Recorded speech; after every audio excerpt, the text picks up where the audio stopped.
Far up the Rio Grande, special ceremonies were held this past weekend at AMISTAD Dam, in the planning stages since 1941 and being built near Del Rio.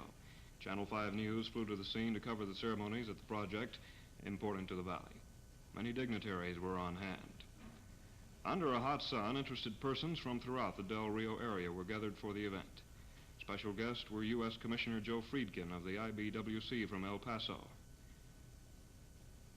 Dignitaries from throughout the U.S. were present for the ceremonies marking the first pouring of concrete for the $150 million project. State Senator Dorsey Hardiman of San Angelo, the Texas Attorney General Wagner Carr, many federal officials were present, Congressman O.C. Fisher of the 21st District, Texas' 2 U.S. Senators, Ralph Yarborough of Austin and John Tower of Wichita Falls.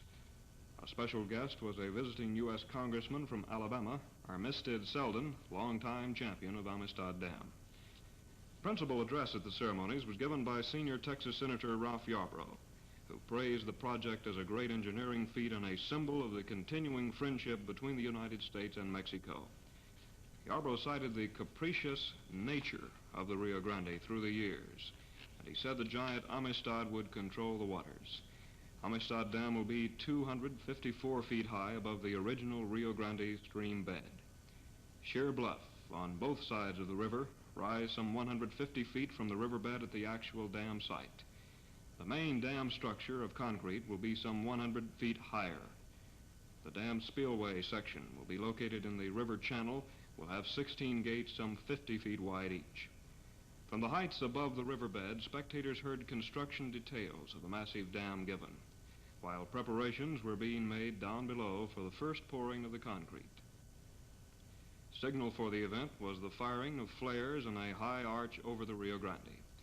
At that precise moment, the huge concrete mixing tower, where the material is kept at 60 degrees, filled the first 4 yards of concrete onto equipment for the long journey down to the riverbed by a winding road.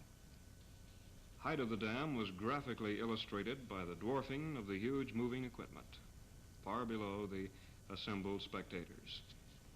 This first load of concrete for AMISTAD Dam was poured onto forms dug 60 feet below the riverbed. Dimensions of the dam are so tremendous, full comprehension is difficult close up. From the air, the magnitude of this biggest dam on the Rio Grande becomes apparent.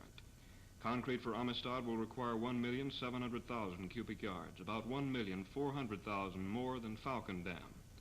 Approximately 6.5 miles long, AMISTAD will extend over 4 miles into Mexico. The reservoir will cover about 88,000 acres of land in both countries, will extend some 82 miles up the Rio Grande. Waters, when impounded, will extend 26 miles up Devil's River, which joins the Rio Grande within sight of the dam. 30 miles upstream, the Pecos River will have waters backed up 17 miles. Capacity of the AMISTAD reservoir will be 5,660,000 acre-feet of water. 3 million of this will be in conservation storage. Officials told KRGV News that AMISTAD will impound its first water early in 1968, with final completion not scheduled until late in 1969. AMISTAD Dam, in combination with Falcon Reservoir, will practically eliminate flood damages along the Rio Grande from Del Rio all the way through the valley to the Gulf of Mexico. Also, the huge structure will protect and improve the water supply situation for the valley, which has more than 800,000 highly productive acres under irrigation on the U.S. side alone. Both Mexico and the U.S. are sharing the cost of AMISTAD, known as Friendship Dam, long talked about and now becoming a reality. We'll have more news in a moment. After this, for Bogus Motor Sales, McAllen.